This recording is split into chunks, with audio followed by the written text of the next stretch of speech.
Mahasiswa mata kuliah Sistem Hukum Indonesia, tidak terasa kita telah sampai pada penghujung pertemuan, yakni pertemuan ke-8. Saya berharap dari keseluruhan pertemuan ini saudara telah membaca dan memahami semua materi yang telah disediakan dan telah mengerjakan semua tugas-tugas yang diberikan, baik itu tugas 1, 2, 3, dan tugas diskusi serta tes formatif. Sehingga kesemuanya tugas tersebut jika dikerjakan dengan maksimal maka akan memberikan kontribusi nilai akhir yang optimal juga dalam mata kuliah ini. Nah, pada sesi akhir ini kita akan belajar mengenai hukum internasional dan juga yurisdiksinya. Kalau pada sesi-sesi yang lalu kita telah belajar mengenai hukum pidana, hukum perdata, dan juga hukum administrasi negara, ini tidak hanya berlaku di nasional, tapi juga berlaku di internasional. Nah, hubungan antar negara-negara inilah yang kemudian diatur dalam hukum internasional.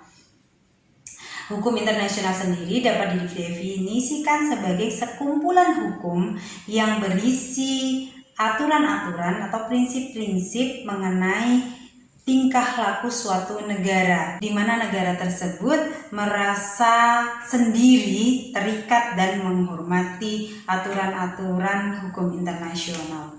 Nah, mengenai hubungan antar negara ini kemudian diberikan yurisdiksi atau wilayah hukum, kekuasaan atau kewenangan hukum.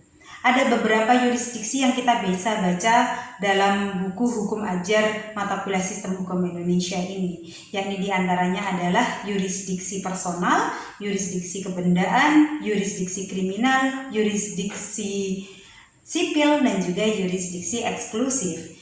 Yurisdiksi personal ini mengikat secara personal terhadap subjek hukum baik berupa orang maupun badan hukum. Biasanya ini ditentukan oleh status kewarganegaraannya, yakni status kewarganegaraan pasif maupun status kewarganegaraan aktif.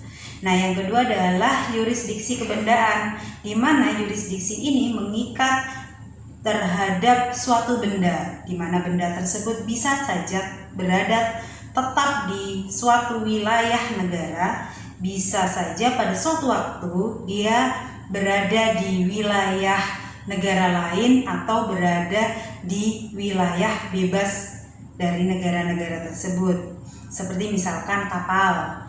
Nah, yang ketiga adalah yurisdiksi kriminal. Yurisdiksi kriminal ini mengikat terhadap peristiwa hukum atau tindakan hukum, di mana misalkan terdapat suatu tindakan yang serentak atau berurutan di beberapa negara.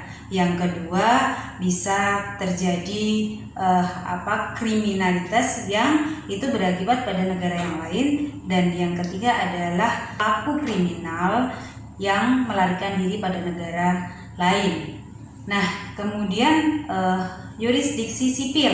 Yurisdiksi sipil ini terkait dengan peristiwa hukum sipil yang itu berakibat secara internasional. Dan yang terakhir adalah yurisdiksi eksklusif yang berkaitan dengan eksplorasi sumber daya alam yang berada pada dasar laut atau tanah di bawahnya.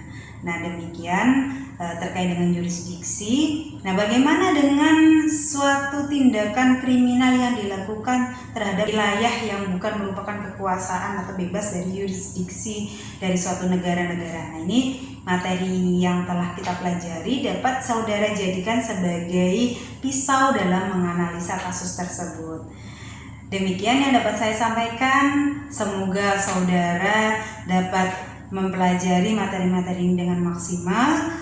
Sampai jumpa kembali pada mata kuliah yang lain. Terima kasih.